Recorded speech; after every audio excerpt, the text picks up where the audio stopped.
Sammakka Sarakka central tribal university IIT Hyderabad మధ్య కీలక ఒప్పందం కుదిరింది. కేంద్ర మంత్రి కిషన్ రెడ్డి సమక్షంలో ఎంఓయూ జరిగింది. మరి ఒప్పందంతో ఏం జరగబోతోంది? సమ్మక్క సారక్క యూనివర్సిటీలో ఏం మారబోతోంది?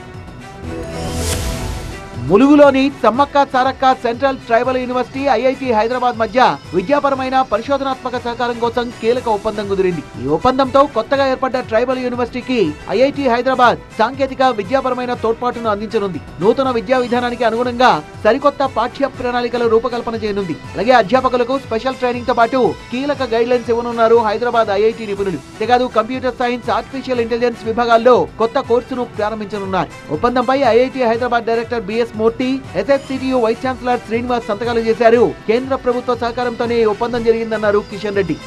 గిరిజనులకు సంబంధించి అన్ని రకాలుగా సహాయ సహకారాలు అందించడం కానీ ఈ విశ్వవిద్యాలయం ద్వారా గిరిజన విద్యార్థులలో నూతన ఉత్సాహము, నూతన స్ఫూర్తి వస్తుందనే విషయాన్ని ఈ సందర్భంగా మనిస్తున్నాం. మొత్తంగా గిరిజన విద్యార్థుల నైపుణ్యాల్ని మెరుగుపరచడమే లక్ష్యంగా Sammakka Sarakka central tribal university IIT Hyderabad మధ్య కీలక ఎంఓయూ జరిగింది.